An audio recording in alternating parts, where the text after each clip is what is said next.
Hey guys, it's the weekly English shooting live stream. I hope you're all doing really well. There's quite a lot of good news going on at the moment, but thank you very much for everyone for dropping by and joining the stream. If you're new to the stream, thanks for stopping by. And it's sort of standard format. We just talk crap about guns for the next hour and a half, 2 hours, how long it goes on for. So if you've got any questions or topics that you want to talk about, then put them in the comments section below. Once again, I'm on my lonesome. Maybe I've said something to offend Connors and he doesn't want to be on the stream anymore. But we will get back properly to it. It's still sort of social distancing and various restrictions going on in the gun room, so we still think it's probably best, while we did try to go back to the gun room, it's probably best to keep it like this for now. But we hope that you're enjoying it as always, and make sure as well, if you wouldn't mind, takes 2 seconds, hit that thumbs up button, hit the like button, as it always really does help with the YouTube analytics. And if there's anyone you know that you think would be interested in joining the stream, or give it a share, go and give them a nudge and tell them to come along and say hi. I see that you've all been pretty busy already in the comment section. We'll get straight into it. I'm hoping that this week is maybe a bit more normal compared to last week. I think that was just basically a 2-hour rant from me going on about BASQUE, but I can already see some questions about BASQUE, so I'm sure we will get on to that again. Just need to say big thanks to Stephen for donating, and we'll get straight on to his question about the Offensive Weapons Bill 2.0. Again, guys, as Stephen has done, if you want to support the channel, you can donate through the live chat here, or there is a Patreon as well, or again, a like, a subscribe, a share is all very much appreciated. So the Offensive Weapons Bill 2.0, this is something that we touched on last week. Unfortunately, there hasn't been any update on this yet. I know as much as you guys. As soon as I know anything more, as soon as anything concrete is announced, then I will be talking about it in the live stream. But because it's probably going to lead to, I think, the very best further restrictions on firearms ownership within the UK, it will definitely get its own separate video. I haven't made any videos on it at this point because I don't really know a lot. I just know something is coming. Obviously, this was off the back of the 50 Cal Society posting something fairly vague about it, but we're pretty sure that it's going to include increased security measures for 50 cal. But there's a lot of chatter, a lot of rumours flying around about what else it's going to include, and personally I'm bricking it, because we all know that sort of the low-hanging fruit at the moment, thanks to Sean O'Neill at the Times, or of course the box-fed semi-automatic shotguns. We know that there's been various talks about airgun licensing. They did it in Scotland, and we've all said it's only a matter of time until they try and bring that into the UK as a whole. So maybe air guns, maybe even 2.2 semi-autos, although, there's a lot of, let's say, more traditional disciplines, not just IPSC, mini rifle shooting. You've also got rough shooters as well. There's a lot of pest controllers that will use 2.2 semi-autos.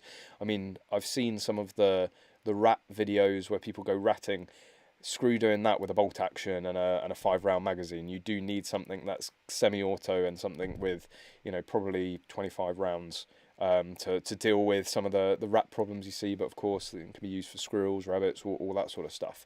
But yeah, as soon as I know more, I will, of course, be chatting to you guys and keeping you updated. Ross, any idea why BASQUE has cancelled their legal cover?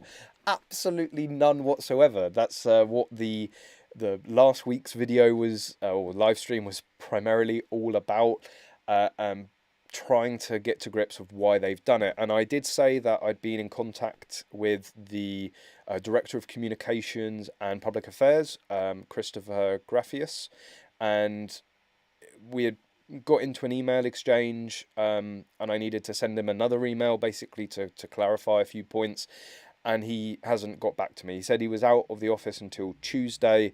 I was sort of expecting a reply probably Wednesday, give him a day to sort of catch up on things, maybe even today, but there's been absolutely nothing. So I'll leave it. I'm actually away this weekend myself, so I'm not in such a hurry to do that video. It is going to be a very long and complicated video because there was a number of points that he sort of raised, or didn't raise himself, but in what he said, it raised various questions for myself. So if he gets back to me, great. It will give further clarification, and potentially I'll be able to fully understand the justification. I mean, they have given a little bit of explanation online.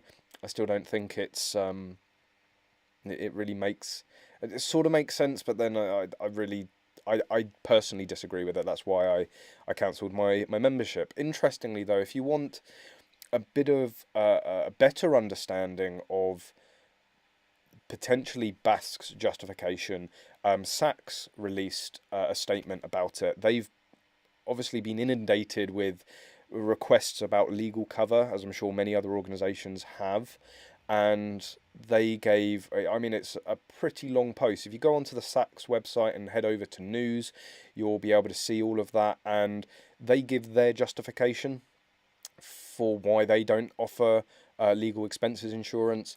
And from what Christopher was talking to me about, I think basically the Sachs reasoning and the BASQUE reasoning are going to be very, very aligned. The point that sort of no one can really answer, and I read the Sachs post many, many times, which was, you know, my main concern is what guarantee do members have that they are going to have access to a fighting fund of some kind. The brilliant thing about the legal expenses insurance was that it was individual, and every individual would at least have the opportunity to be assessed by the insurers if their case was viable or winnable. My fear is that with these organisations effectively having full control of these fighting funds, they will be able to pick and choose what issues that they can, or sort of points of principle that they feel are worthy enough. So and the question that I've asked Christopher sort of outright is, my case 2 years ago, granted, I lost it. But I still had my day in court. I was still given that opportunity thanks to the legal expenses insurance. And would BASQUE have deemed that a sort of big enough issue or an issue of principle to be able to go and challenge? Would I have had my day in court if it was under this new system? And again, there's no guidance, no information about it. So, it's purely speculation, and I could easily turn this into another hour and a half of going over what was discussed with Christopher and I, but I will give him a bit more time to get back to me, and that video will be coming out at some point. But yeah, in terms of why, I think the sort of flat answer at the moment is that it's in the members' best interest, which I think is a very weak answer at best. David Kiddle, hi you sexy YouTube mother lovers. You're not the AK guy, are you? That would be a reveal, wouldn't it? I've funny enough, I've started watching the AK guy. What is it? It's Brandon Herrera, is that his name? I absolutely love his videos. I only really stumbled upon him a few weeks ago, but I'm really interested in there's a series of videos of he's started an AK factory, and it's just really, really interesting. So I'd recommend going, if you type in the AK guy into YouTube, you will find him. But that's, I believe, his catchphrase.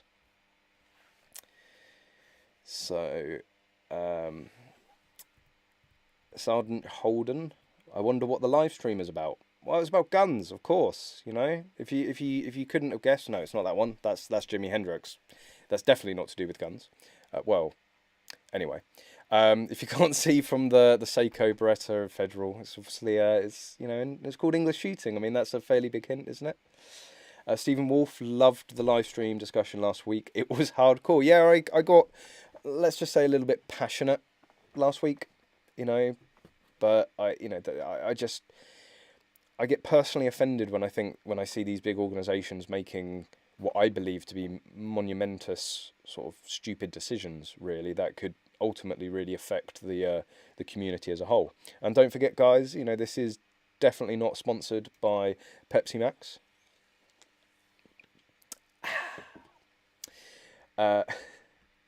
So Gamer JD, my favourite caliber or bullet for skeet, long distance and speed shooting. Well, if you're using a bullet for skeet, then you're a better shotgun shooter than I am, or a better clay shooter than I am.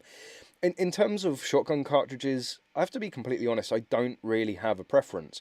We're using Alpha Elite at the moment, Ely Alpha Elite, for all of our practical shooting, because it's the first practical load that's ever been developed specifically for IPSC practical shotgun.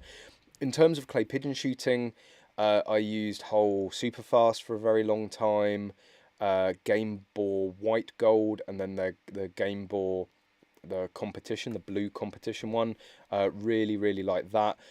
Alex, who owns Blue Field Sports, sells exclusively Game Bore apart from Ely Alpha Elite for practical, but on his game shoots, well, any game shoot that I've been on with him, we've used Game Bore for, Game Bore Black Gold for game shooting, and that's under his recommendation. For long distance, we're easily going to fall onto the 308 versus 6.5 Creedmoor discussion, and you guys know I don't really have a lot of experience with 6.5. I'm hoping to change that at some point. So long distance, I'm probably not the best person to ask, in all honesty. I mean, I guess a cheat of an answer would be home loads, because serious like long distance shooters will pretty much, from my experience, be exclusively using home loads so that they can control the ammunition as much as possible. And speed shooting. I mean, I think you then followed up with another question in terms of, obviously it's not going to be a straight pull, but in terms of speed shooting, the fastest shooting we can do here is obviously with semi-automatics, which is exclusively 2.2 long rifle, and I say in pretty much every video that I use 2.2 long rifle in, my go-to is CCI Minimag. I've used it for pretty much since I started shooting. I've tried loads and loads of others, and CCI Minimag for me is the most consistent. And funnily enough, actually, there was a couple of guns that I'm going to be releasing videos of very shortly, hopefully. Depends when I actually get around to editing them. But I decided to take CCI Standard down, and I'll get into the guns. It's on my notes for topics basically for tonight, and a special gun in there that I've had my eye on shooting for a while. But something that I noticed going down with them, for some reason I decided to shoot CCI Standard through both of these guns, and really, like, loads of people are using it at the moment for mini rifle, and a lot of people are saying you should be using Standard versus Minimag because of the lower recoil. And I'm like, well, it's just a 2.2. If you're worrying about recoil on a 2.2 rifle, like, you should probably be wrapped up in cotton wool, if you're going to ask me. Handguns, 2.2 LBPs, yeah, there is a bit more flip with the Minimag versus Standard. I can sort of understand that, but something that I've said many times is CCI Minimag is a punchy round, not as punchy as CCI Stinger, but it's got a lot more kinetic energy. And something that I noticed versus the Standard is that the speed steel plate that I use, the plate rack, the Minimag, you basically have to shoot anywhere in the top 2/3 of the plate and it will fall. With Standard, you really have to be, at least, in the top third. There was a definite difference, and a lot less plates were falling with me shooting the Standard. And in some ways, I had to really sort of slow down doing these reviews, because I'm hitting the plate. You can hear the ding. Honest, it's not edited in post, promise. And but they don't fall. And for a video, it looks much better if you do the plate rack and they all fall. Whether or not you have 6 hits, you want to see those falling plates. So for me, whilst I gave that a go, I don't really want to use Standard. I know Minimag inside and out, used it for years, and that's what I would recommend. Ethan, looking forward to seeing some rifle and shotgun cleaning tutorial series, hopefully sometime soon. Hopefully, fingers crossed. There is a very old cleaning video with a shotgun on the channel.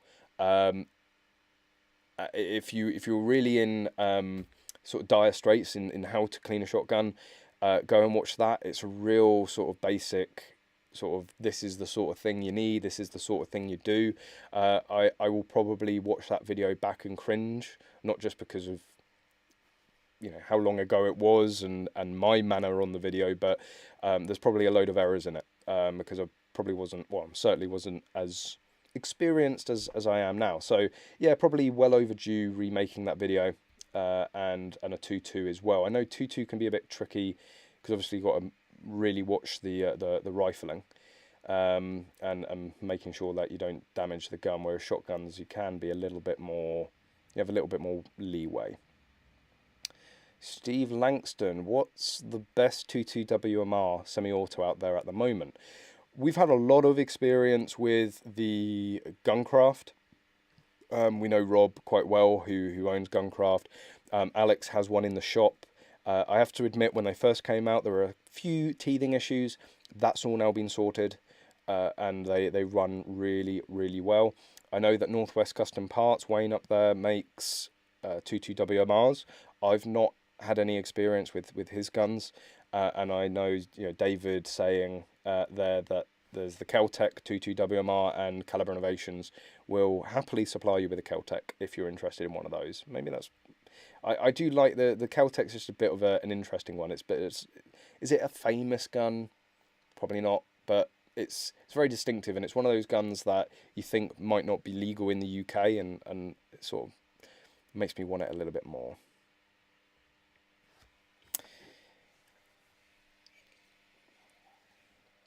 Yeah, Stephen Wolf, they didn't respect the consultation. 80% of the people who wrote to the Scottish consultation in relation to airgun certificates were against. Yeah, no, absolutely no surprise there. And I can't remember the specific statistics, but it's something like only 10 or 20% of the estimated air guns in Scotland were actually ever registered. And this is a thing that just, it's one of, it really is the pinnacle of these sorts of laws that promise to make everyone safer by restricting all of the law-abiding people, all of the sensible people, the upstanding people, and then all of the knobheads that shoot cats and shoot babies and shoot people with their guns. They're not going to go and register it. They're not going to be the sort of person that are going to be accepted for an airgun license anyway, so they know as soon as they go to register them, they're just going to lose them. So, you know, they just stash it in the wardrobe and carry on playing around in the garden when no one's watching. It really, like, if you need to look at why we shouldn't bring in airgun licensing, look at Scotland, because it had absolutely no effect at all.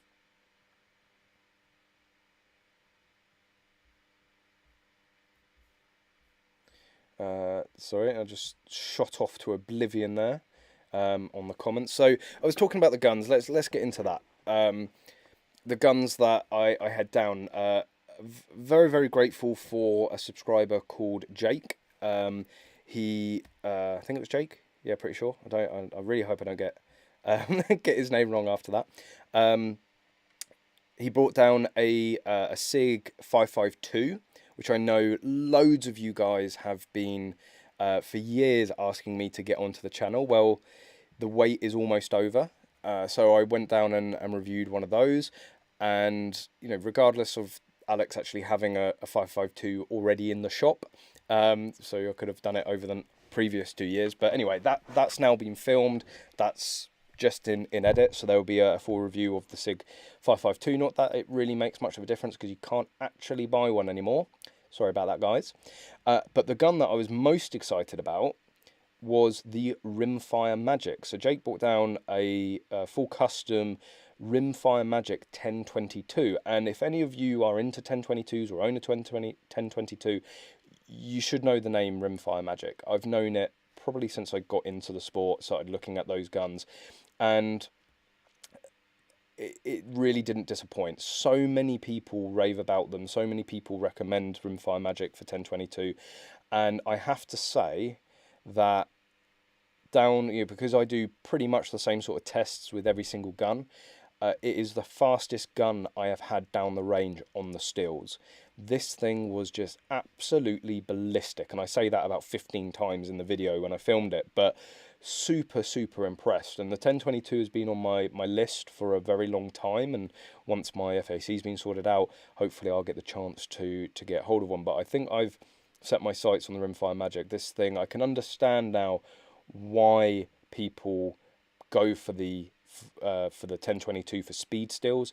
Practical, I don't think it's particularly the best gun out there, but for speed stills, I can really see, you know, where it sort of comes to life in that environment, and gallery rifle shooting as well. So those are two guns to keep an eye out on the channel if you're interested. If you are interested and you're not already subscribed, hit that subscribe button. Just a quick thanks to both Mr. E30 and Richard Weston for your donations. Let's get into your questions there. Callum, thank you for all the work you've done for the gun owners regarding BASQUE and their cancelled legal fee cover. Out of the other companies you mentioned, did you happen to see any that covers NI? Well, you're very welcome. It was research that I wanted to do just for my own interest. But obviously, if I'm going to do that, I'm going to turn it into a video. So I'm glad you guys found that video useful. I'll talk about, if you guys don't know what video we're talking about, I've actually got it again as a note. So I'll go over that in a minute. So in terms of covers Northern Ireland, I don't know if the other ones don't cover Northern Ireland. I would recommend giving Gunplan a call. They're a big insurance company. If they are operating in Northern Ireland, then they'll be able to do it. Someone that will probably be able to give you a much better answer is going to be Mike Lindsay, being over the fact that he lives in Northern Ireland. So go and drop him a message. Unfortunately, obviously, not being in Northern Ireland myself, I'm not too clued up. But yeah, I didn't see any from the research, but I'd say Gunplan is probably the most likely. Richard Weston, legal or not, Franklin Armory binary trigger for Ruger 1022. I've seen old tracer rounds for sale in the UK. Are tracer rounds illegal, either full bore or shotgun? So binary triggers, absolutely 100% illegal. It's actually a common question. Sorry guys, I mean, you guys have been donating, so I thought I'd give you a treat, but actually I'm just getting quite hot in here. There we go. Don't get too excited. Nothing else is coming off unless you pay me. So yeah, binary triggers are illegal, and that's down to the wording of our laws, which is basically you have to have one round for every pull of the trigger. So you're getting obviously 2 rounds for effectively for every pull, technically. So it's section 5. There's no sort of ambiguity there. You know, it's not like with the bump fire stocks, where before they were specifically banned in the offensive weapons bill, bump fire stocks were technically legal in the UK, but you'd have to be a very, very brave man, braver than I would be, to go and use one and then stand up in court and try and justify it. And in terms of tracer, I believe tracer rounds are legal. I might be wrong on that, but I've seen civilian sports shooters using tracer rounds in the UK, and actually there's a company called Ammo Zone, and I believe you can go on there. They've got tracers for sale, and it doesn't specify anything about section 5. I don't know if you need a special thing on your license to allow you to have tracer, but I don't actually think you do. So again, I'm pretty sure they're legal, but not 100%. So seek legal guidance before taking my advice on that one.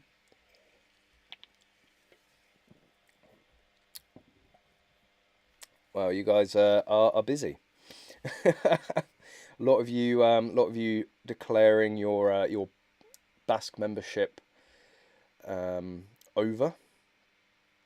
So, God, so many comments. Yeah, it's a shame. I've been with BASQUE for so many years. You know, overall they have been very, very helpful for me in the past. Less helpful in some cases.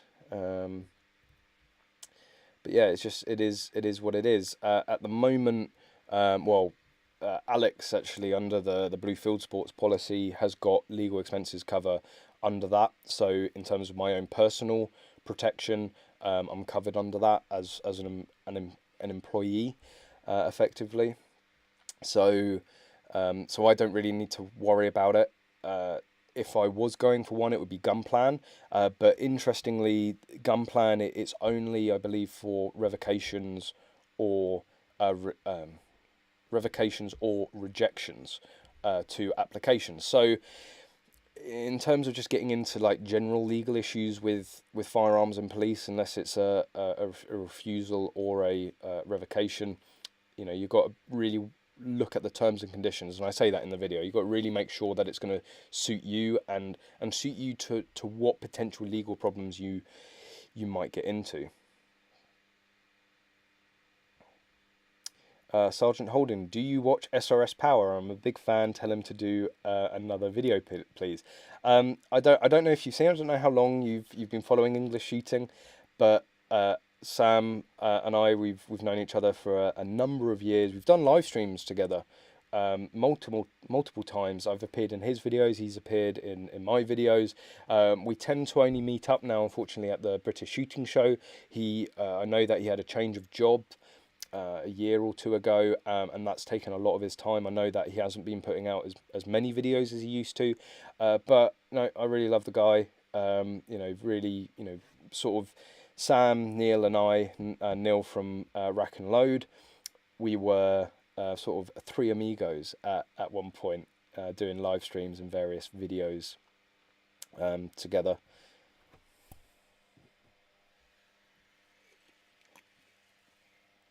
Kyle M, can we get the 50 cal air rifle on FAC? I think it's the Dragon Claw.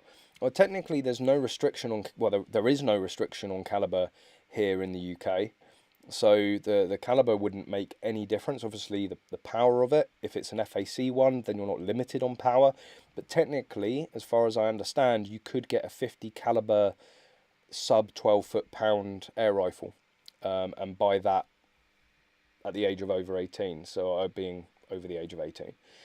So, yeah, I don't see any reason why you wouldn't be able to get one. Stephen Wolf, which shooting YouTubers do you subscribe to? Just curious. I have to be completely honest, whilst I do watch, you know, a number of different shooting YouTube channels, I don't actually watch as much as you would think. I am more a... well, actually, let's have a quick look. Instead of just jabbering on, I'll go and have a look at my YouTube, and I'll tell you who I'm subscribed to. I actually watch a lot more car YouTubers, because, you know, if I spend all week making videos, either for Gunroom TV or for English Shooting, like, for me, the last thing I want to do is go into YouTube and watch more shooting videos. But I do watch a number of them. But let's have a look. Where do you see all of your subscribers? Right. Let's see how many shooting channels I have. So I'm currently subscribed to, in terms of shooting channels, Donut Operator. I absolutely rave about him. You got to go and watch some of his stuff. Like, I'm in tears half the time. Connors and I usually watch them together in the office. Isn't that sweet? There's usually a candle and a little napkin and all that. But yeah, go and check him out. Recently subscribed to a new channel, UK Guns, and he's actually coming down to Blue Field Sports next week, I think it is. So you'll probably see him on the channel, or you'll see me on his channel. Field Sports channel. I used to watch Field Sports TV like all the time. I was religious about, I think it's Wednesdays, like 7:30, that they would release their episode. Certainly when I was at university, it was like one of my, say, shooting highlights of the week, watching their videos. I don't watch a whole lot of them nowadays, because they are very much focused on stalking, hunting, game shooting and stuff like that, and I'm certainly more into practical. One that I watch every single video he puts out, Jerry Michalak. And if you're into guns, if you're into shooting, you want to, you know, you want to pick up like tips and tricks about becoming a speed shooter or a practical shooter, go and watch Jeremy Schlatt, because he's just an absolute fountain of knowledge, and his videos are pretty cool. Rack and Load, I'm subscribed to Rack and Load, of course. I'm subscribed to Magload, but that's not really a fair one because I basically run the Magload YouTube channel. So, but yeah, go and check out Magload if you're interested in any practical shooting gear. 22 Plinkster. I mean, how can you be a gun guy and not subscribe to 22 Plinkster? I watch a fair amount of his videos as well. Of course, being 2.2 based, pretty much everything that he has on, we can have here. Coluan the War, he's probably one of the first that I started following. Sort of no surprise really that I get very ranty, because I really like his style of videos. Gunroom TV, but again, that's not really a fair one because, well, I run it. The Shooting Show, big channel here in the UK. To be honest, I don't watch a huge amount of their videos, but I sort of more have it to sort of keep an eye on what's going on in the industry. Funker Tactical, Edwin Sarkazian. Edwin Sarkazian. He does some absolutely awesome stuff. The Yankee Marshall, again, sort of very ranty sort of videos. He's a very Marmite character. I'd recommend going and checking him out. I'm subscribed to a friend's YouTube channel, John Ellis, competitive shooter. He was putting out a lot of videos at one point. SRS Power, as we were talking about. Iraq Veteran 8888. I used to love the gun gripes when Barry was about. I know, and again, anyone that knows about Iraq Veteran will know about Barry if you're an old school fan. Yeah, again, it became for me just a little bit more commercial, a little less real, if you get what I mean. And I just used to love their old style of videos, and I don't watch as much as I used to of their stuff. And as well, the gun gripes are like 45 minutes long now, and it's like I just want to watch a 5 to 10 minute video and come away with a smile on my face. And that's what him and Barry used to do. Eric and Barry, that was. Firearms UK, a great organisation, sort of pushing forward shooting sports. And Southdown Gun Club. There we go. That's it. That is the full shebang of my gun subscriptions. I'll go over the car ones if you really want, but yeah, this is a gun channel, of course. Just seen Neil's joined. Thanks for joining, Neil. 3Gun and PSG at Swollen Coat Rifle and Pistol Club and Stuff. So I guess you were replying to somebody else's comment on there, but thanks, Neil, for joining. Valmont was talking about getting 5 million round 2.2 tracers as a special loading, but it was not enough. Bring some back from the US.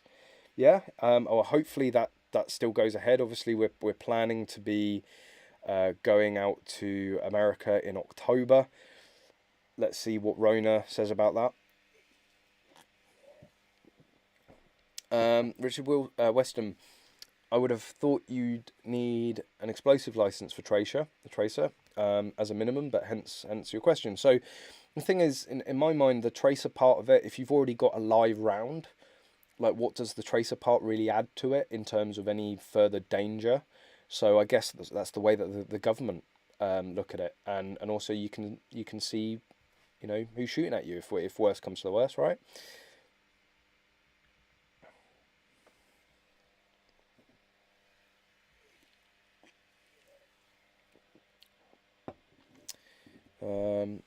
Yeah, any just keep the topics and questions coming in, guys.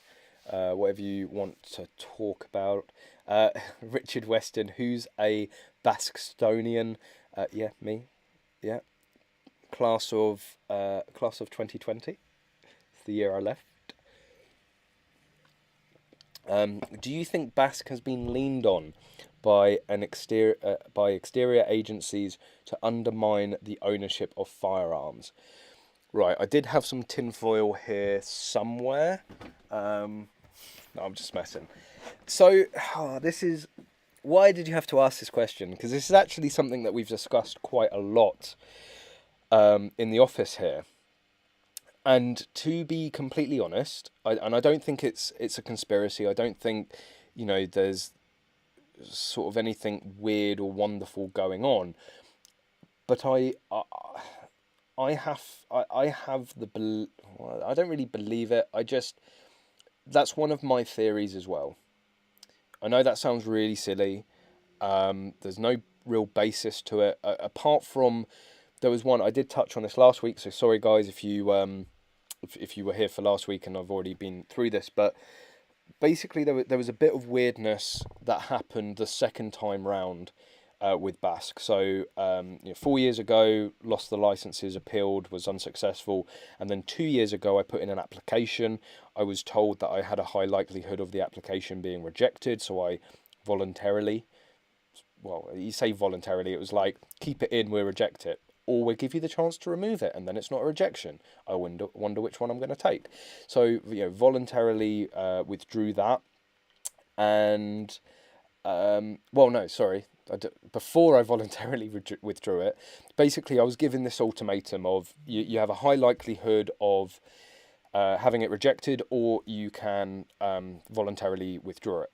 And everyone that I was speaking to said, Hampshire are just trying their luck, right? You've kept your head down over the last 2 years. There's this whole thing about comments from other people on the channel. They were like, this was BASQUE. I phoned up BASQUE, and the person that I was speaking to was saying, basically it sounds like they're clutching at straws. Like, they obviously don't want you to have your licenses. They're obviously just sort of trying to come up with reasons or find reasons why. The reasons that they're giving sound a bit tenuous, and this was their words, not mine, and that Hampshire were grasping at straws. Whatever, it's getting late. And so I said to this guy, great, okay, that sounds promising. So, what do we do from here? And he said, well, actually, I'm with Tony Hill tomorrow, who's the head of Hampshire Firearms. I said, I'll have a chat with him and I'll see what we can do. So it sounded all very, hopeful, and it's like, well, maybe this is the time that I do stick to my guns, and I do say, actually, no, I'm keeping my application in, and I'm going for it. So, a day went past, and the guy called me back after having spoken to him, and it was like, yeah, you've got a 50-50 chance, that's it, it's your decision. It's like, oh, okay. So, like, a complete real change of tune, like a lot less helpful than he was 2 days ago. And I was like, but what do you think I should do? Like, as BASQUE and me as a BASQUE member, I need your advice. What do you think you can do? That's your decision. I'm saying that you got 50-50 at best.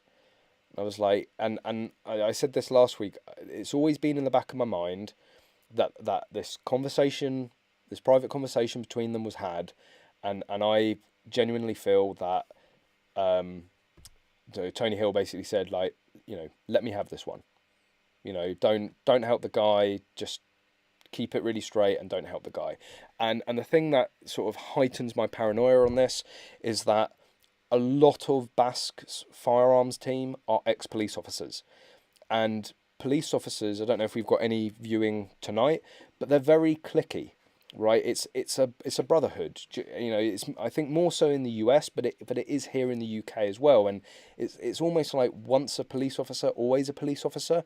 And I do get this sort of suspicious feeling that there is a bit of, like, a BASQUE member will phone up, gets onto the firearms team who's an ex-copper. They end up having to phone a licensing department and speaking to an ex-colleague, and I can only, like, my suspicion is that it's a bit like, well, yeah, okay, right, you had the last one, but I really need this one. It's like, oh yeah, but you remember 2 years ago when I did this favour for you? Oh yeah, okay, well, I'll have to tell the guy he's out of luck. And that's, apart from what I've just explained, that's the only justification I have for having that feeling. It might be completely untrue. It might be exactly what's going on. I don't know. So yeah, in terms of your question, I certainly would not be surprised if it ever came out that the government had been applying pressure to the organisations. And I guess I'll just leave it at that. King Nothing 100. Again, we touched on this last week.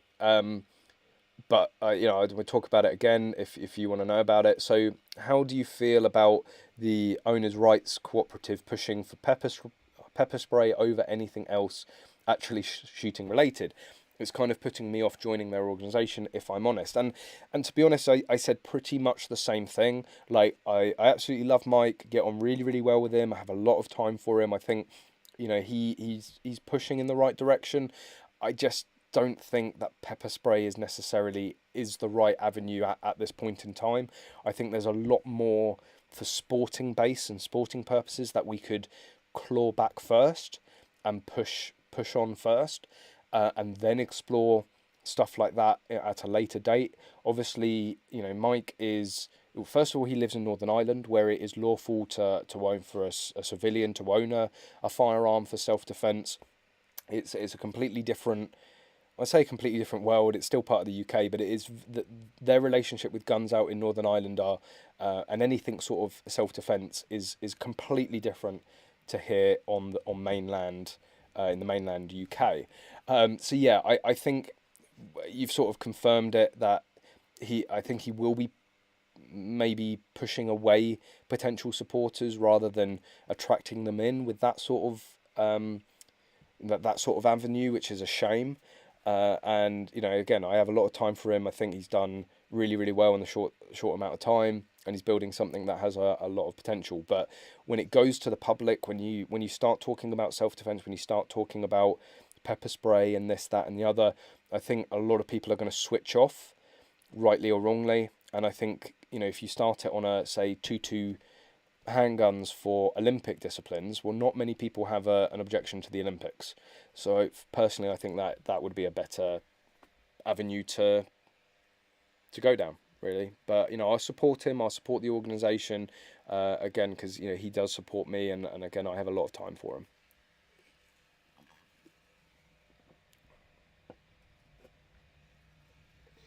Alex Florence, evening slag. Funny enough, I said the same thing to your mum last night.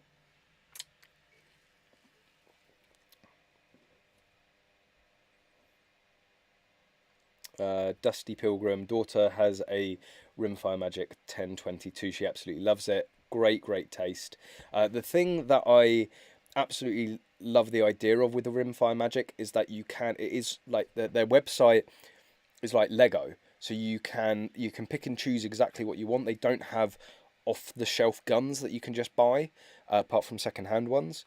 Of course, they will make you up a full gun, but to your specifications. And what I'm thinking of doing later down the line is, again, once everything's sorted with the FAC, is buying all the individual components and having it sent down in bits, and then building it here in the gun room. So yeah, hopefully that will happen sooner rather than later.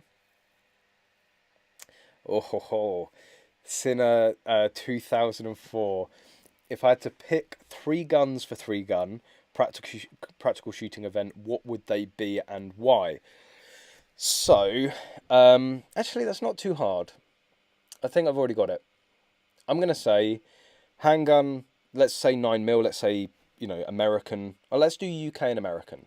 So, in the UK, my ideal 3-gun rig, I'm going to say Walther PPQ, Smith & Wesson 1522, and you're all thinking I'm going to say the 1301. No, I'm maybe switching over to the M2. Let's, you know, I've shot the one here in the shop quite a bit. I've made a number of videos with it, and Connors has worked his magic on it. And I did always say, before all of you guys go, oh, but you used to say the 1301 was the best one. And I always attested that the Beretta 1301 or the 1301 Comp or the Comp Pro, I still attest that they are the best practical shotguns out of the box on the market. However, and I think I do say this in the original top 5, the Benelli M2 does have more potential, but you have to put money into it. You have to put some work and time and money into it. And luckily, working with Connors, he usually sits there. He's not actually there, but that's where he would be sat if anyway. He's done a lot of work to this M2, and it's making me switch. Basically, it's whilst I still pick up a 1301 and absolutely love it, and it just feels right, maneuvering the M2, the M2 is a lot more agile. It's lighter weight. You can flip it over and load it and get it round the shoulder so much quicker than the 1301. I don't know, but maybe I'll change my mind. But anyway, so yeah, UK 3-gun rig, Walther PPQ, Smith & Wesson 1522, and a Benelli M2.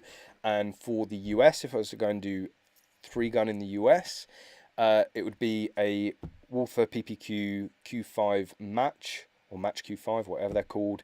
I haven't shot the still slide version, but the one that we have out in the States, I absolutely love. It shoots just like the 2.2 here, obviously with a little bit more recoil. For shotgun, Benelli M2 again, because it'd be the same here, obviously. And then for rifle, I would probably say either a JP, because I saw a lot of those out in Sweden when we went to the Rifle World shoots, and like pretty much all the top shooters were using them. And maybe if I just wanted to go and set fire to a load of money, Cobalt Kinetics instead. So the rifle would be a toss-up between, say, the JP or a Cobalt Kinetics. So yeah, let me know what guns you would go for. And again, I'll throw in another one potential. If you saw the review of the Antreg Zenith, the Cotswold Classic Arms CZ Shadow clone or copy, whatever one you want to refer to it as, that is a contender for potentially pulling me away from the Walther PPQ here in the UK.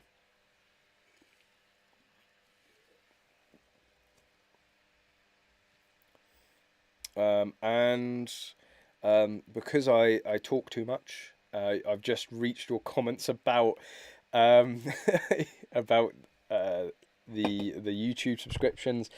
So yeah, just because I'm not subscribed to some of these doesn't mean I don't watch them, because I of course watch Demolition Ranch. I don't know why I'm not subscribed to his videos, but I watch a lot of his. Barry pretty much explained 9mm better than anyone. Shake your ammo, if you remember that one. Forgotten Weapons, again, I watch a lot of Forgotten Weapons. Just for some reason I'm not actually subscribed to him.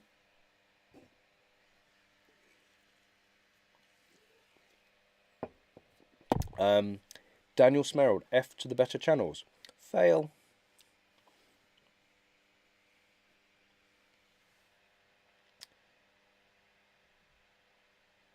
Mike Gill, traces are not regarded as explosives. I know that if you have a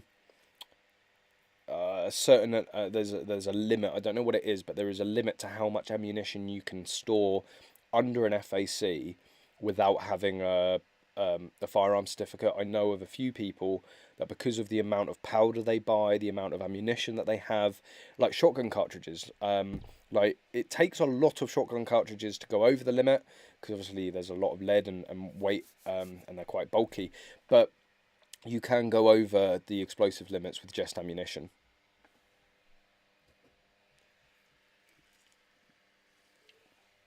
Stephen Wolf, BASQUE have a guy on their board that was an ex-Labour MP that voted for the handgun ban. I'm not shocked, if I'm going to be honest. You know, like everyone, like, again, I think I was alive for it maybe, but I was still probably in fucking nappies. I don't know, when was the handgun ban? What, 97 was it? So I would have been 6 around then. Yeah, so not exactly capable of having a meaningful conversation on shooting or firearms law. But from everyone that was around that time, they say as well that BASQUE did absolutely knob all. Daniel Smerald, IV8888, asks for 40k to review a product and will shill for free products from big companies. You know, to be honest, fair play to the guy. Like, I know, you know, I'm saying that's why I don't really watch his videos anymore.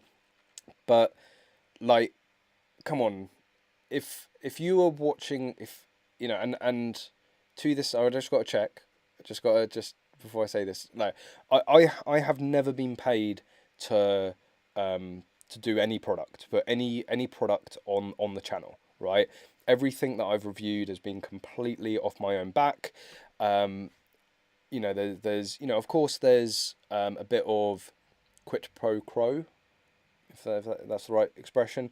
You know, so if you know if an organization or company is, you know, supportive of the channel and supportive of me and helps me out, I will do everything that I can to help them out.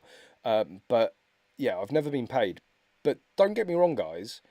If Remington or Smith and Wesson or Beretta or Benelli or whatever, if one of them came along and was like, we're going to pay you 40k to go and review this video, you bet your bottom dollar I'd take it. The only thing that I would never do is fail to disclose it, right? And I think that's where a big difference is.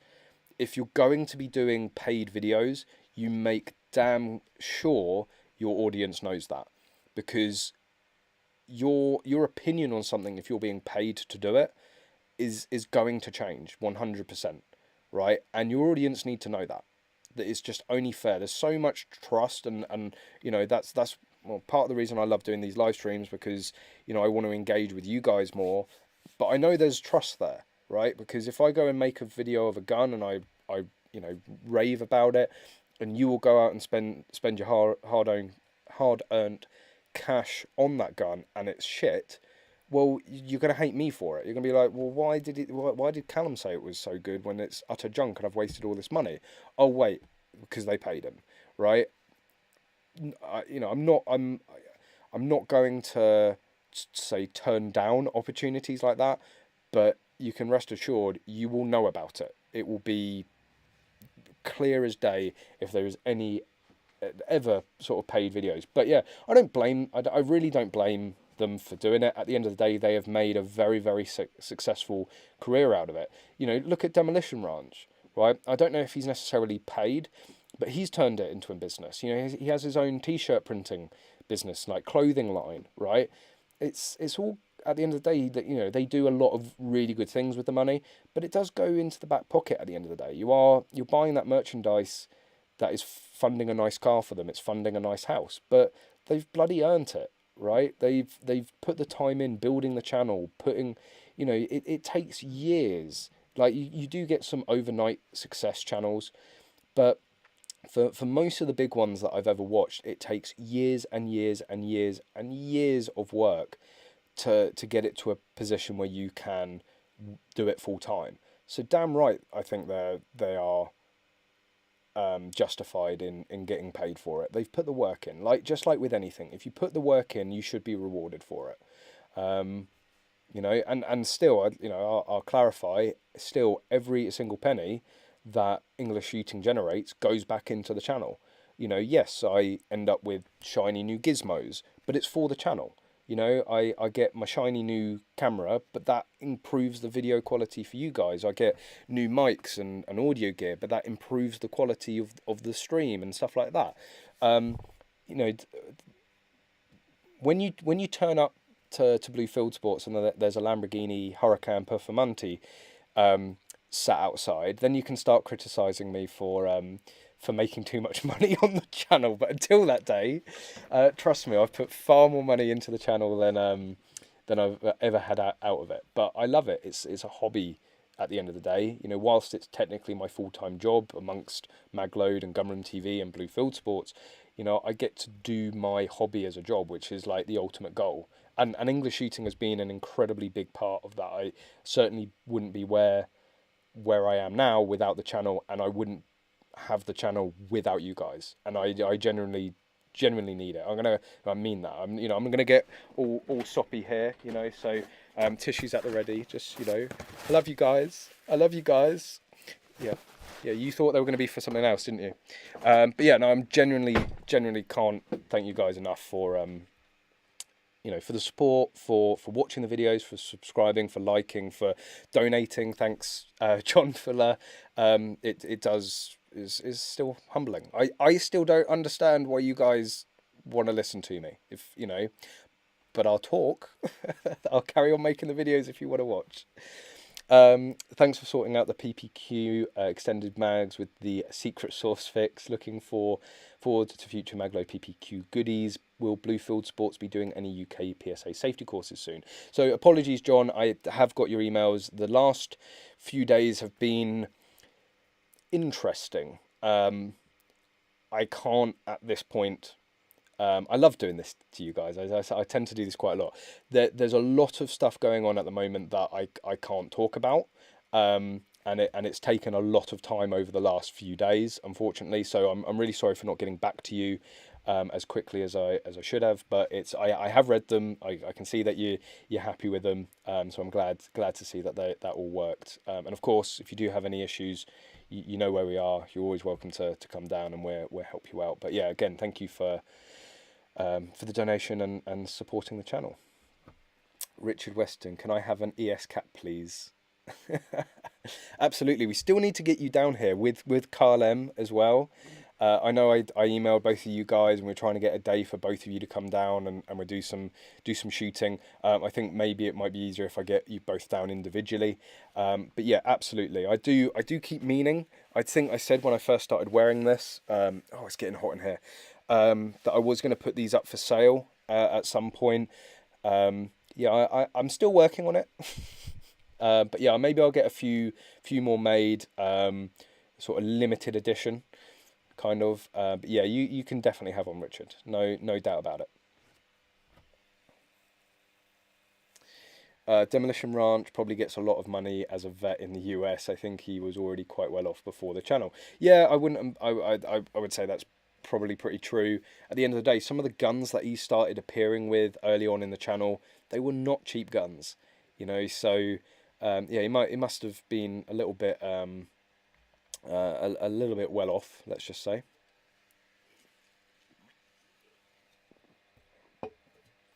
Yeah, absolutely, McWade. If you have a job you love doing, you'll never have to work a day in your life. And that's the thing. Don't get me wrong. It's not like genuinely like a lot of people, like the amount of people that drop by here and they're like, "You're actually working," you know? Because I'll be, you know, it's like right here. This is where a lot of stuff happens. I've got some magload parts that I'm assembling and getting ready to go out.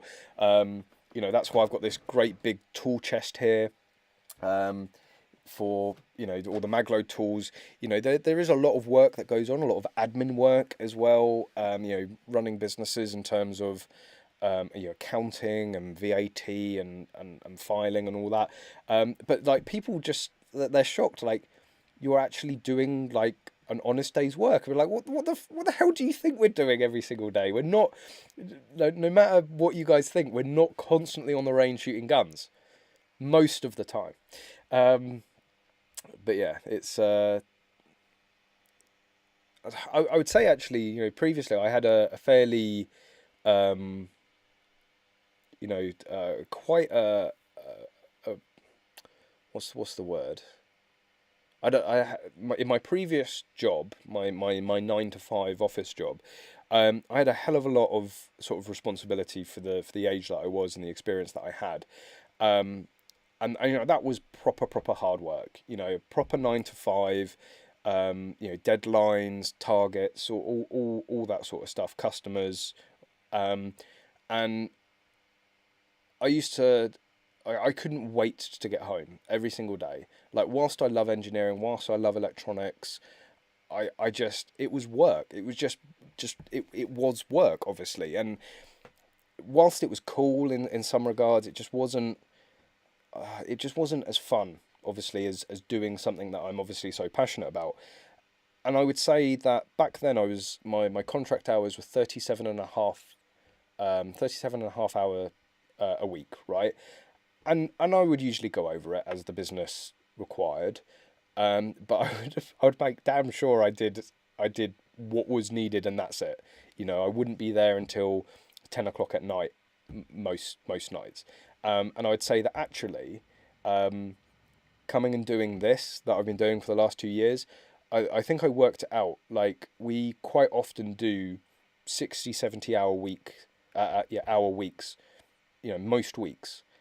And I and it's the opposite. Like, I don't want to go home. I want to stay here. I want to be doing work. And maybe the biggest difference is that it's our own stuff. I'm not working for someone. I'm working for myself. So anyway, you know, that's you know. So I'm you know. So it's funny. I took a massive financial risk doing it. You know, a nice, steady, stable, well-paying engineering job, and sack that all in to go and work for myself. I must be mad. But you know, I work nearly double the hours, and yet I'm 10 times happier.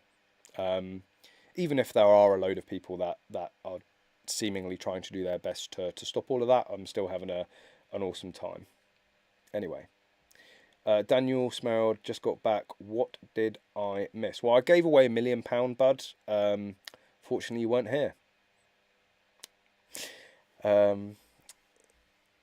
Callum having a job, has the world gone mad? Hi, Mum. Thanks for joining. Did you say hello, Callum, or do I have to pay? I mean, payment wouldn't be. You know, I wouldn't say no.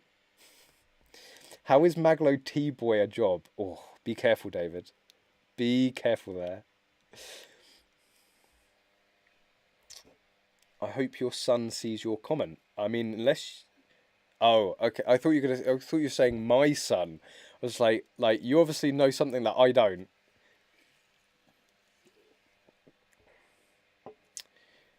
Skinner 2004. I hope I get a good discount when I pop to Bluefield Sports when I buy all my guns. When I get my license, want them hand delivered by you with a free Gunroom TV shirt and hat. That can be arranged. I'm not saying it's out of the question. Obviously, you're going to have to negotiate with Alex on that one. Good luck. But I will. You know, I'll happily, anyone that stops by the shop here that wants to have a chat, if we're here, either Connors or myself, you know, you're more, you know, we'll pop over, have a chat. You know, we always like talking gun. If it was a snapback, I wouldn't want one anymore. Need a hat to hold my hair, but also block the sun. A snapback just isn't good for that. Well, again, yeah, all right. Receding hairline jokes, all you want. Yeah, I'm losing my hair. Get over it. It's a flex fit. I absolutely love the flex fits. I hate snapbacks. I love the elastic band on it. So I got this hat made for me.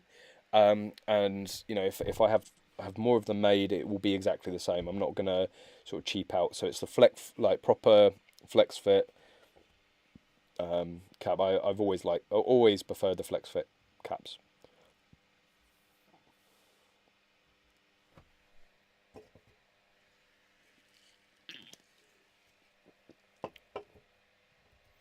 Tech Gaming 45. In my last job, a managers came up to me and said, "We've taken away your evening shift, so you have to do everything." Yep, that's what happens when you work for someone else. You know, shit like that can happen. Daniel Smerald, has the offensive weapons build 2.0 been spoken about? Yes, it has. For anyone that's recently joined the stream and doesn't know about that, I'll give a quick recap. Nothing I say is ever quick, but anyway, I'll try my best. And if anyone who's joined the stream recently in the last, half an hour or whatever, thanks for joining. And make sure, if you haven't already, hit the like button. It does really help with the YouTube analytics, and I'd really, really appreciate it. Stephen Wolf, yeah, I was talking to your mum. Watch it. She's taken.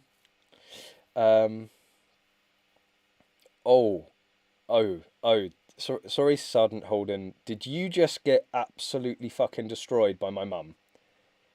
How old do you think I am? 13. Please be like 27.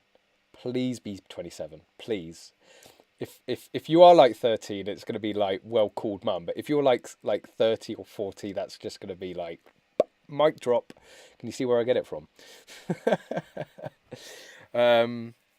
Yeah, so anyway, the Offensive Weapons Bill 2.0, basically 50 Cal Society released a thing saying that they're basically going to be looking at further security measures, I think it is, for 50 cals, or it's certainly going to involve,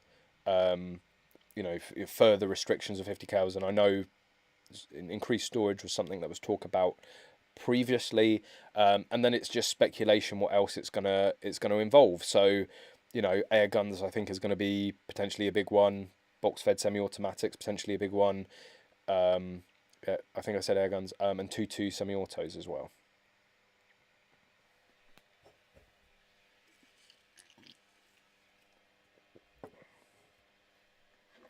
Wait, why are they restricting 50 cals? Who would ever use that in a crime? I know, right? I know. Just like with the Mars and Lever release, not a single instance of them ever being used in crime, and yet they've banned them. Whatever they were smoking, yes please. Yeah, basically, you know, 50 cal bad because it big bad gun. You know, very, very powerful. I mean, this is the farcical thing, and again, I think I touched on it last week, but the person that basically headed up the sort of representation for NABIS on the offensive weapons bill said to the UK government, and bearing in mind NABIS is the National Institute for Ballistics and whatever, it's basically the science house, the research and sort of evidence, you know, firearms evidence gathering sort of branch of the police, and you know they should be by all means firearms experts. And it was a guy called Mark Groothius, who was the previous head of Hampshire Firearms, who was the guy that I went up against in court 4 years ago. He said to the government that that 50 cals have an effective range of 6 miles, of over 6 miles. What he meant was that a bullet could go 6 miles in distance from a 50 cal, and that's probably like if you aim it right up and are using like a really, really hot load, and it's all like winds, you know, coming from behind and all that, you've got a tailwind and all that. It's just absolutely ridiculous statement. And it was either, I think, deliberate to mislead the government, or it was just through sheer ignorance, and therefore shows that actually he doesn't know what he's talking about. So why is he stood in front of the government giving, you know, expert accounts of the sort of the forensics and the you know, ballistics of these rifles? You know, very, very strange. Yeah, and the nonsense about them being anti-material weapons with a particular round that only the army uses and that you cannot own under an FAC. So it's like saying, you know, my Fiesta ST can do 200 mile an hour if I strap a rocket to the back of it. You know, it's just a bit ridiculous. But anyway, moving away from this. Well, sorry, Mamadux. Callum, can you answer my question about the handgun thing? Were on the table? They weren't air pistol, look like normal handguns at Bluefield Sports next to the entrance. Yeah, so any of you that have been to Bluefield Sports or you've seen in the videos, there's this round coffee table in the gun room, and it's got a load of handguns around it. They're not Section 5, they're not live firers, they are a mix between blank firers, deactivated guns, airsoft, and air pistols.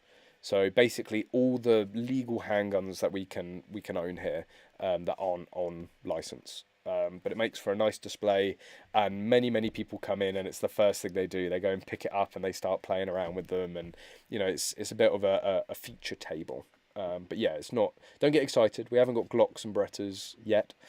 We'll see that.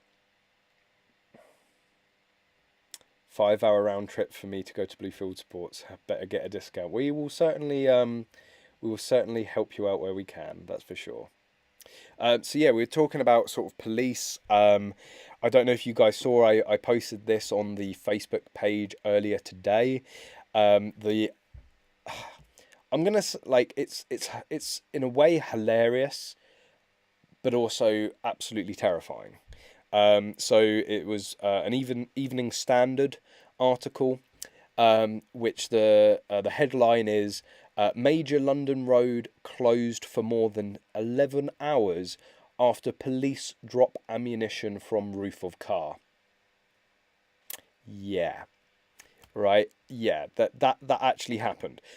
What I found even funnier was that the first line of the article is the ammo and ancillary items were, and it's literally the ammo and ancillary items were spotted on the carriageway eastbound near Newham.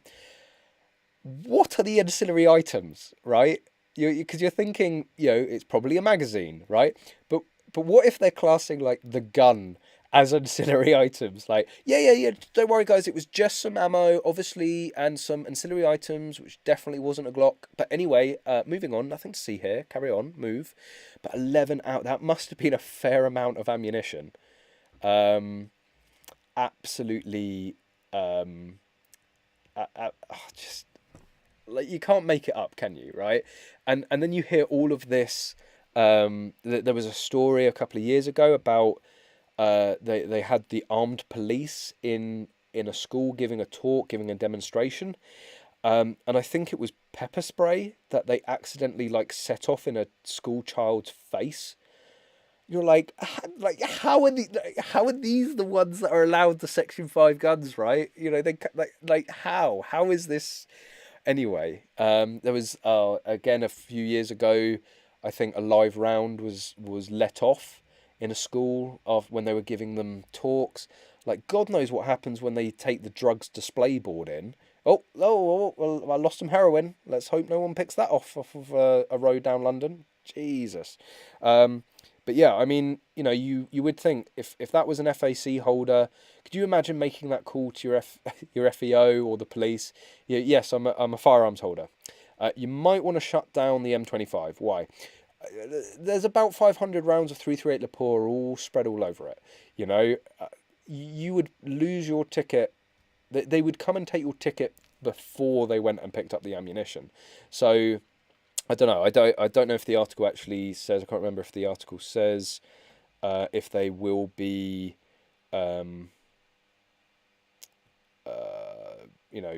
suspending, or if there's going to be any consequence for those officers.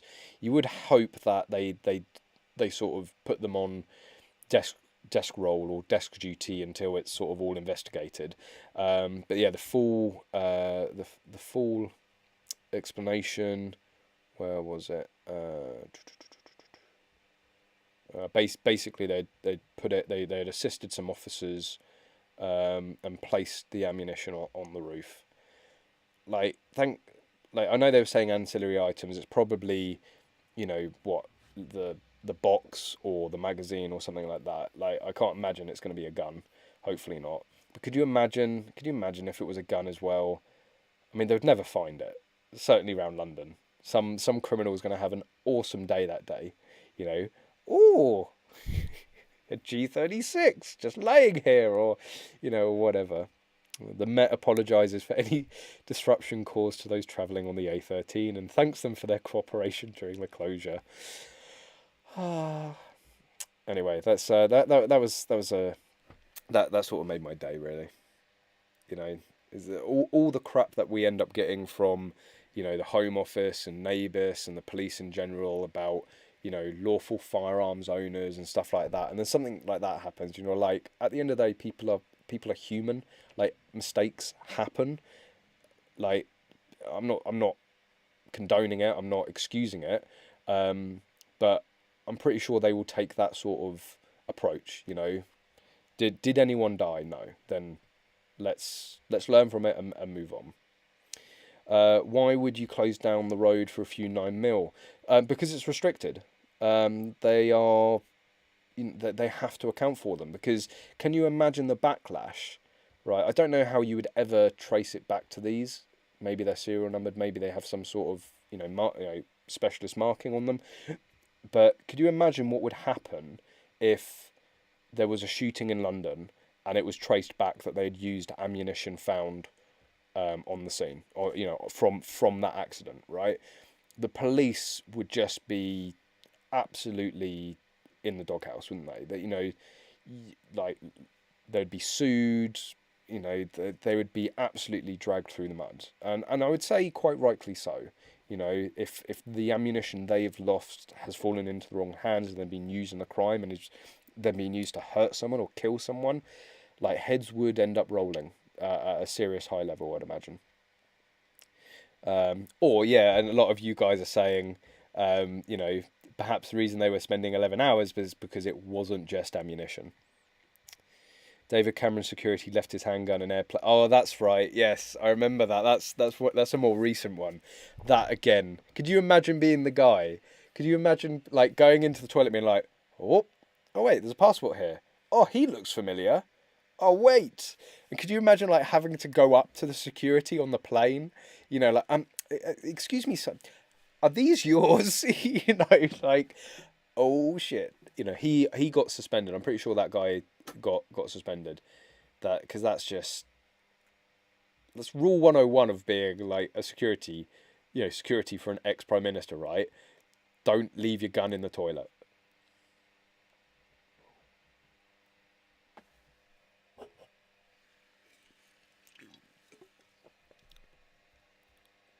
Any update on the flashlight video? Flashlight, Kyle. Flashlight, not a fleshlight. You dirty bugger. Should I get the tissues out again?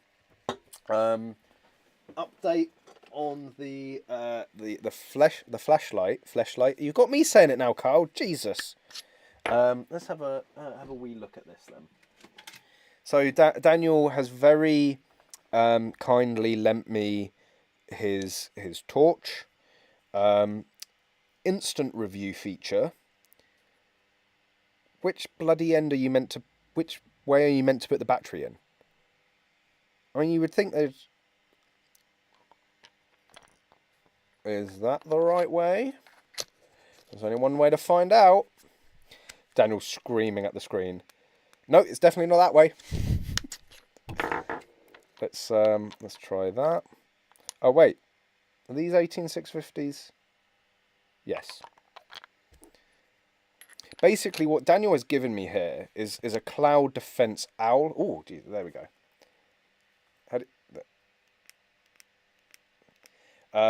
And the owl is an offensive weapons light. So it's got a Picatinny rail mount built in, and it's also you can switch sides, so both ends come out.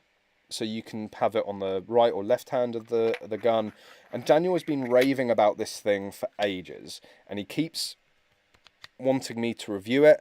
And I don't know, I'm not really a torch guy. And the thing is, these things are like 300-400 quid, and I'm like, I don't get why you would spend that much money on a torch. Like it's a torch, right? I've got a 30 quid one here, and it's not going to work, is it? No, there's probably no battery in it. But it's like, okay, that one's plastic, that one's aluminium, that one's like 300 quid, that one's 30 quid.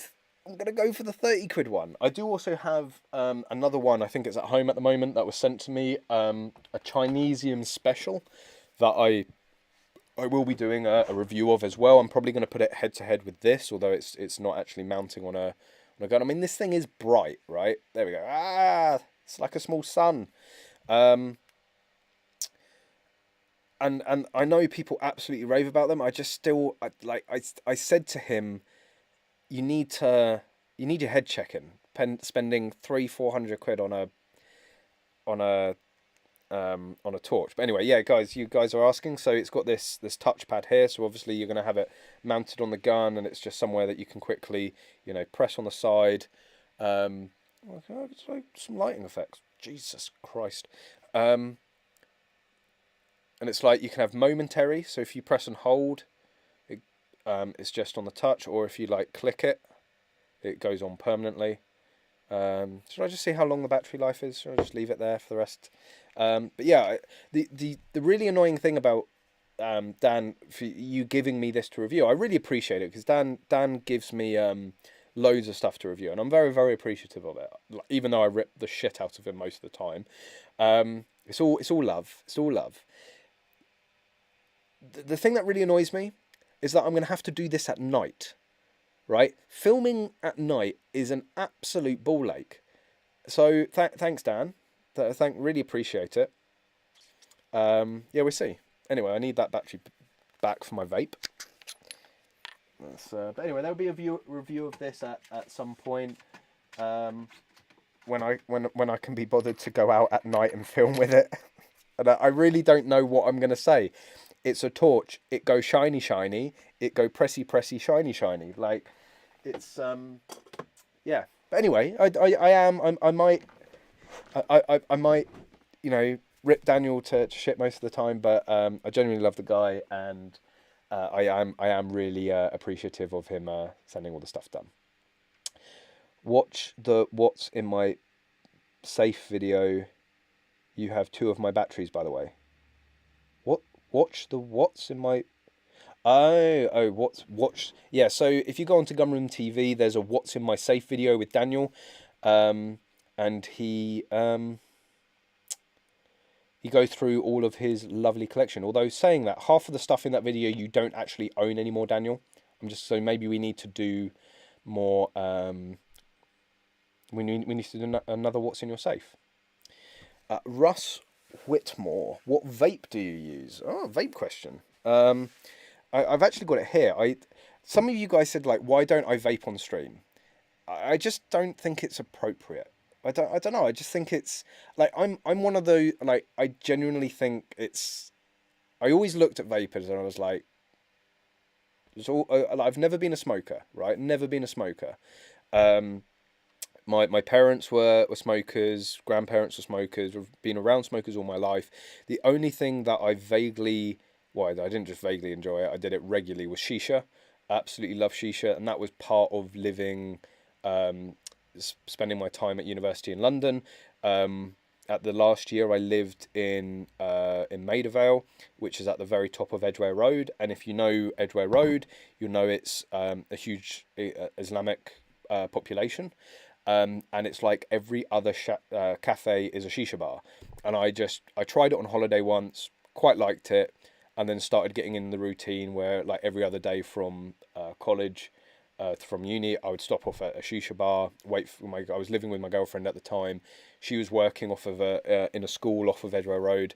And yeah, I just picked up a really bad shisha habit, and it was getting really expensive. So I finally sort of bit the bullet and got a vape. And this thing is just, it's gammy, it's battered, but it's the Vandy Vapes Pulse Dual, and I think this is the 3rd one I've had. It's a bit hit and miss. The first one I had lasted forever. The second one and third one, this is the 4th one I've had. Second one and third one broke after like a couple of weeks, and this one is doing pretty well. It's pretty battered. It's scratched to hell. But yeah, that's the vape. There we go. Back to probably more interesting conversations. Is shisha look like hookah? Yeah, be careful. Be careful saying that with this crowd. Like, you start saying words like hookah, it's going to go down a very different avenue. Shisha is hookah. Basically, it's just 2 different names for it. I think in America, hookah is what they refer to it. But in the UK, it's known as a shisha. I did see someone asking about the juice. So here we go. Here's some consumer advice. Nothing to do with guns at all. But if you want to know my favourite juice, been on this stuff for a long time. Pucker Juice Blackcurrant, or Pucker Juice Blaze. My absolute 2 favourites, and I can highly recommend those Nick shots. Anyway, so that's all of my shooting audience gone. Kyle, thanks Kyle, thanks for the donation. Magload fleshlights rifled with removable chokes. I told you, if you say the word hookah, things will go downhill. King Nothing, I love a good hookah. Here we go then. Here we go. Yep, I knew this was going. I'm actually going to screenshot that because Connors is going to lose his shit when he sees that tomorrow. Callum makes consumer advice. How do you afford all your firearms? Money. I guess that's how you would pay for all your firearms.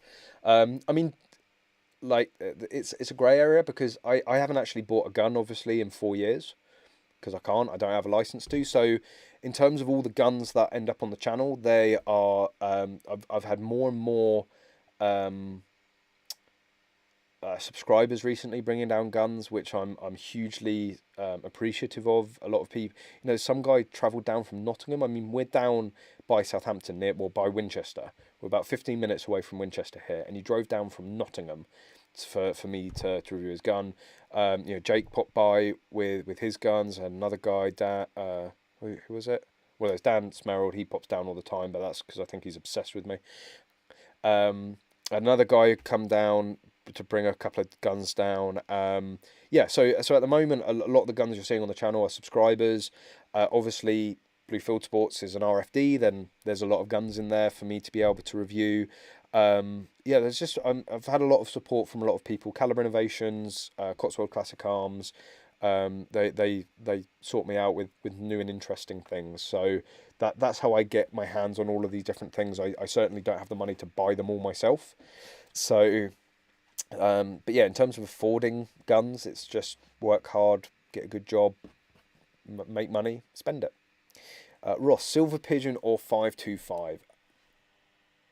Guys, you should know what my answer is going to be. My answer personally is the Silver Pigeon. Absolutely love Beretta. If you hadn't guessed, and my Beretta Silver Pigeon 1 Sporter was the first live fire gun I'd ever bought.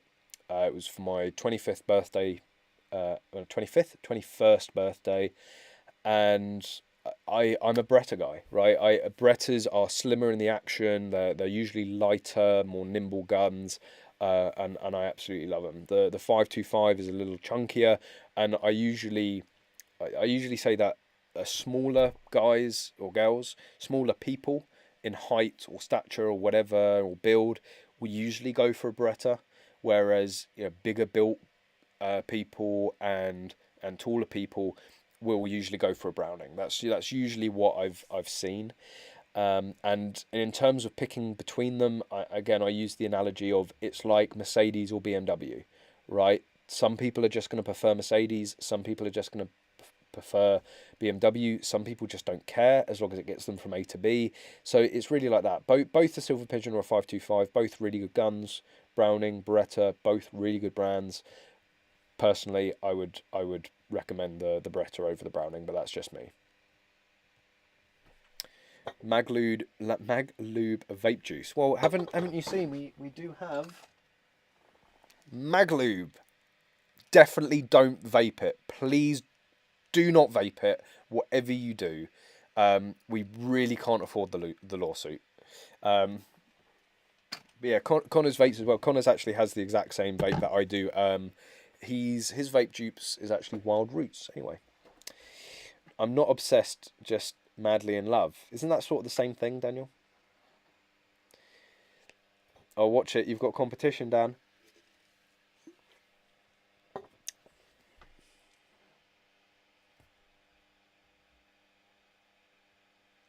Russ Whitmore, how much is your average pistol in the UK? That's a cruel question. Stop reminding me. No, don't vape the gun lube. No, please. Please don't do it. No. How much is your average pistol? So, obviously, we only have long barrel pistols here in the UK. The average, well, it ranges anywhere between sort of 400 quid from the cheapest one, which is going to be the GSG Firefly or GSG 1911, and the most expensive long barrel pistol that I'm aware of is probably a low mil Ranger. I don't know if they still make them anymore actually, but they were like serious like custom pieces, machined and whatnot. I think they were like £1,800 to £2,000. You've got the Caliber Innovations Glock, not a Glock. That's 1,500 quid. You've got the Cotswold Classic Arms, Antreg Zenith, CZ Shadow clone. I think that's around £1,800. The Shield competitor to that I think is around £1,600–1,700. The Walther PPQ, depending on what variant you get, is anywhere between, I think it's like £700 and £1,000. What other ones are there? You can get Browning Buttmark. I don't actually know how much they are off the top of my head. What other LBPs are there? I can't remember anymore. Oh, you've got the Colt 1911. I think they're about £500. So, you know, I would say a good budget. I can't really give you an average, but £1,000 is going to give you a lot of options. So yeah, probably the average is going to work out about 800 quid for a long barrel pistol. About 600 for centre part. This is the thing. Not only do we get a stupid rod and a stupid 12-inch barrel and limited to only 2.2 in semi-auto, we get absolutely screwed on the price for them. You know, because you can go into America and buy you can buy a Glock for like $200–300, right? Like the Walther PPQ out there is, I think again, it's only like $500–600. You know, it's so cheap for handguns out there, and then we get like 3–4 times the price and a stupid rod and a stupid barrel to boot. Is 2.2 long rifle the only pistol caliber? No. So you could technically have a 2.2 WMR in semi-auto, and you can technically have any other caliber as long as it's not semi-auto or full auto, obviously. It's the same restrictions as rifles, basically. Yeah, Stephen Wolf, that's a good point. We of course have long-barreled revolvers, and you can have those in any caliber you want. You technically can have a Smith & Wesson 500 long-barreled revolver. It's on the one-day list. So let me just check. I'm just going through. Oh, big news. Can't believe it's taken me this long to talk about it. UK PSA matches are going to be starting up again. So it looks like the lockdown restrictions have loosened or are going to be loosened enough to start competitions again, which is absolutely awesome news. I've been itching to get back into it. So there's going to be more practical matches coming to a club near you. We have a feeling that all of the matches that are going to cancelled, it's literally going to be like 1 week after the next. So people are just going to try and get as many matches in before the end of the season, which is fantastic. Make up on lost time. So if you're into practical shooting, absolutely fantastic news. I did see a post from the NSRA. They're opening up, so like indoor ranges can open up again soon. So yeah, definitely, you know, it's not going to be long until we're as back to normal as we can be. So that's all good news. Yeah, butt mark. It's the butt mark, isn't it? Astro Gamer, would you mind explaining how probational membership for KFC works? I'm looking at getting my FAC and considering joining a Bisley club. So I can't remember if it's 3 months or 6 months probational, but David Kiddle, who's a committee member, was here earlier. So if he's still here, then he might want to pipe up. But I think it might be 3 months. So basically, you join the club. It's only like £40–45. There we go. David Kiddle from the man himself. Pay money. Pay money, attend 3 events, then become a full member. Yeah. So it's as easy as that. Apart from KFC, what other Bisley clubs have you had personal experience of? Not a lot, actually. I mean, my university club, Imperial Rifle and Pistol Club, they shot at Bisley a lot. That's the first time I went to Bisley was with them.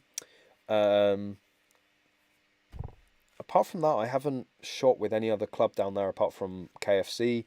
When I was a full NRA member, I went down and shot there on my own or with friends, just renting a range or a bay or whatever. So we'll see. We'll see. No, that was sort of it. Really, I don't think I've ever been down with any other clubs. So yeah, I can't really recommend any off the top of my head. There's a couple that I've gone as a guest, invited from friends, but I can't remember any of the club's names, unfortunately. KFC have new range soon in Sussex. Ooh, okay. Do you only eat at the burger van at Bisley? No, no. There's loads. Like, if you're ever at Bisley, you need to go to the London and Middlesex, right? That is the place for lunch. Or for breakfast, you go to the National Clay Shooting Centre, the NCSC, because they do a mean breakfast as well. But London and Middlesex, they do a range of different. Like, it's pub food. It's like good, like home cooked pub food. And the number one that I'd always have was lasagna and chips. If a lasagna and chips was on, that's what I would be having. You screw your jacket potato. And Alex Florence was always a pie and gravy sort of guy. I never never struck me as a sort of a northern character. Daniel, you've never been to Bisley? Really? I swear you've been down to a KFC match. I mean, it's worth it's the National Shooting Centre. Like, it's worth going just to go and see it for yourself. Maybe we should have a day date there. But I mean, yeah, I mean, it's worth it because it's like the biggest range complex in the UK. But if it's sort of only the best, or only the biggest and maybe the best range complex if you're an NRA member or a club member there. If you're just a visitor, then it doesn't really make much sense. KFC at Sevenside, not Bisley. Yeah, okay, fair enough. Other bits of news as well that I want to talk about. I spoke to a guy called Clive today, he's sort of part of the team Lantac. Yep, I said it. I said the word. Said the L word. Whoop whoop whoop. He's actually bringing down his personal. I think he said he's got a brand new compact SF15. I know I've just reviewed one, but this is the brand spanking new, like, latest shipment, and he's bringing down a 2.2 semi-auto Raven, which is their like top tier rifle. It's an old one that he's had for many years, and I think he said he's also bringing down his 223 straight pull. So I'm going to have 3 Lantacs at once. I might explode, or come out in hives. I don't know. But yeah, I did touch on it. I did have a very kind subscriber drive down to me to review his Lantac Raven.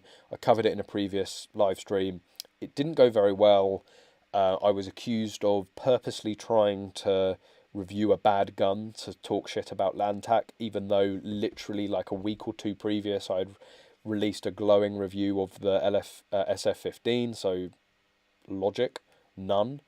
But yeah, so I've got those Lantacs coming down, so I'll be doing like a side-by-side comparison between the Lantac Raven and the SF15, and also if Clive is bringing down his 223 as well, then it'll be the first 223 straight pull Raven or Lantac that I've ever done. So that should be pretty interesting if you're into your Lantacs. Again, I'm going into it with a completely open mind. You'll all know about my opinions about the company and maybe certain members of staff at the company, but I'm not going to let that skew my review of the products.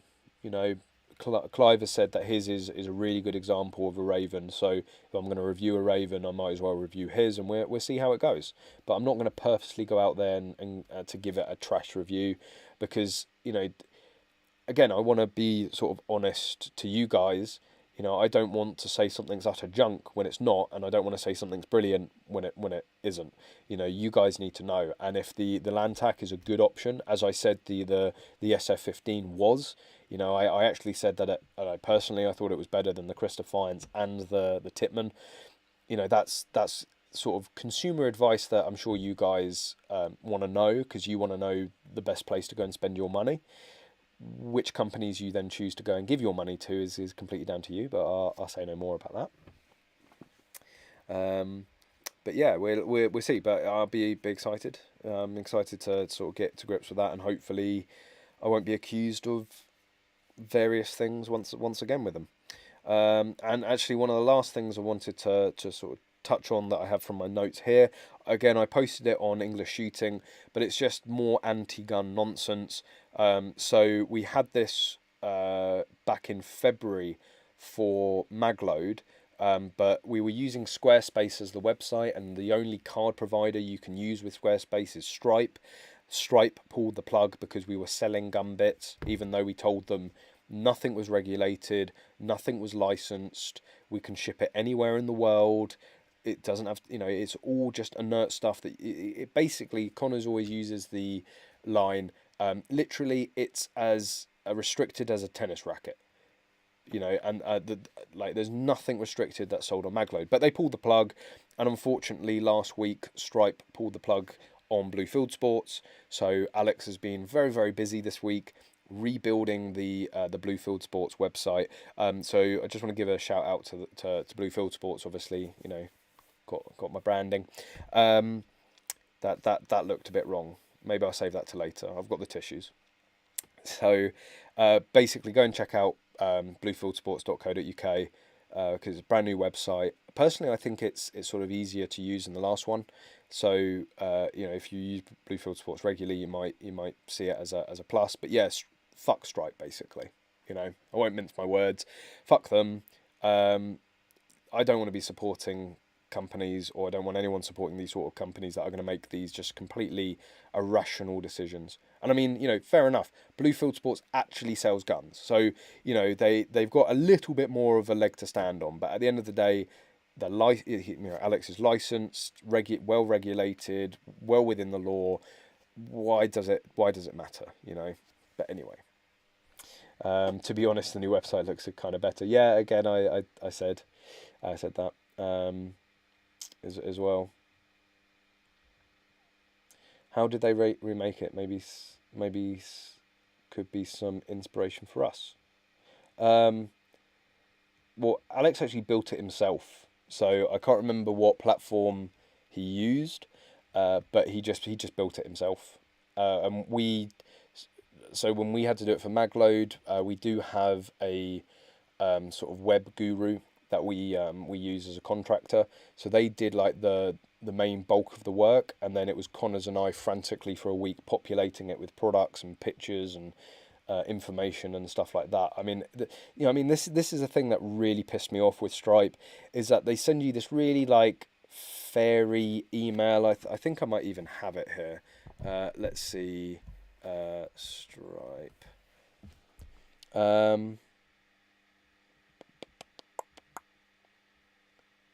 Where is it?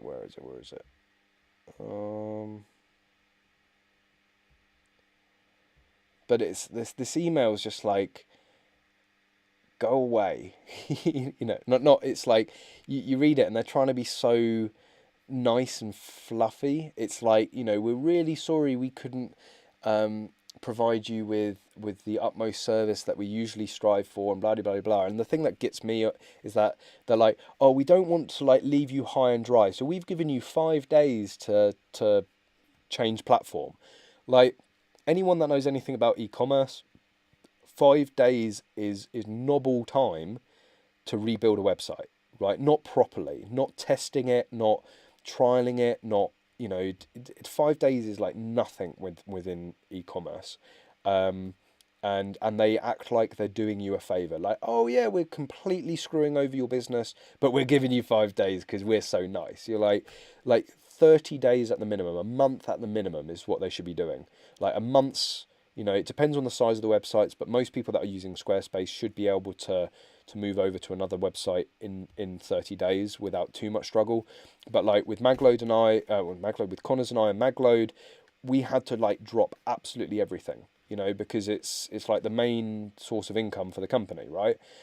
And we needed to make sure that after those 5 days, we still had a bloody website. So, orders start getting delayed because we're focusing on the website and we can't, build up new stock. We can't make it down to the post office and all that sort of stuff. And Alex has had exactly the same thing. Nothing else has got done apart from building the bloody website. So screw Stripe. If you're thinking of starting a website, don't use Squarespace, and don't use Stripe if you don't have to, basically. So all the websites are getting remade. Yeah, absolutely. Yeah.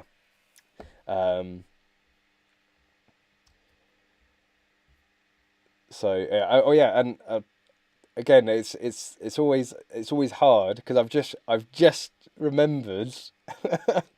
I've just remembered your username. So for you guys, I want to give Marmaduke's actually a big shout out, because he's actually building at the moment the new English shooting website. So yeah, thanks. I've only just clocked that it's you. I won't say your name just in case you don't want that made. But yeah, it came down the other day. So yes, Magload has just been redone, Blue Field Sports has just been redone, and English Shooting is in the process of being done, which I'm incredibly grateful for. And I have got your email. I will get back to you very soon. As I was explaining earlier, it's been a bit of a mental week, as it always is. So if I can find a bug and buy a load of ammo for cheap, can I keep it? Well, you have to come here to pick it up, though, Daniel. That's it, Mum. Well done. Using Udo. Yeah, I think that rings a bell. All right, Callum, will you Stripe for all your donations? I'll never see a penny. Can you integrate Patreon into a website? I don't know. Oh, it's my maybe my number 2 fan. Holly, hi Holly, love you. It's my for my girlfriend, if anyone really wants to know. But she rarely makes it on. She has to listen to me ramble on as it is enough. So I think the last thing she wants to do is come onto a live stream and hear me ramble on more. Can anyone get Section 5 if legal? I mean, technically anyone can get Section 5, but you need good reason. You need justification for it. You can't just go, I want a pistol, I want a machine gun. You have to have a business case for it, a security case for it, a profession case for it. You have to go to the Home Office and give good reason. Maybe jump then. Evening. I was just about to wrap up anyway, so if you want to stick around. Were you talking about straight balls? Briefly, the Lantac. You were talking about my straight ball. I don't have it. What were you talking about? No. Oh, I just got an inquiry. Very interesting. Oh, okay. Anyway, evening, guys. Yeah, it's the voice of God. Alex has just come over to say hi. But yeah, anyway, I was literally just about to wrap it up, guys. So I'd been through all the notes, and not that I'm trying to run away from Holly and my mum, because that's harder than it seems. But yeah, I'm gonna call it a night there, and head off because it is getting late. And as I said, I'm going away tomorrow, so I'm gonna be up.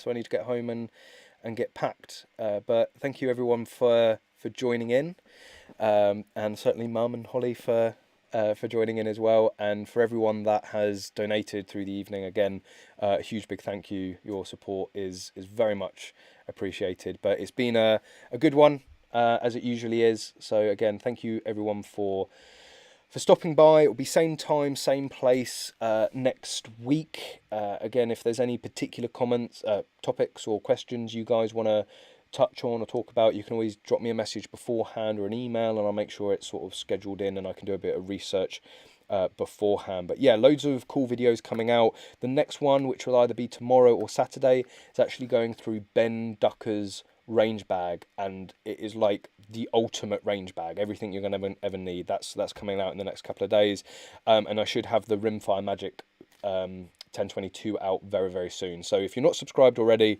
make sure you're subscribed for those videos, and before you guys leave, please make sure you hit the thumbs up button.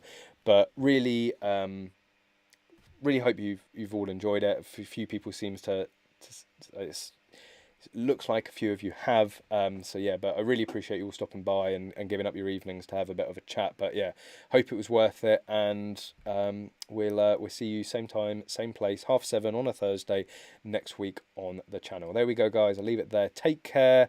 Thanks for watching, and as always, I hope to see you soon.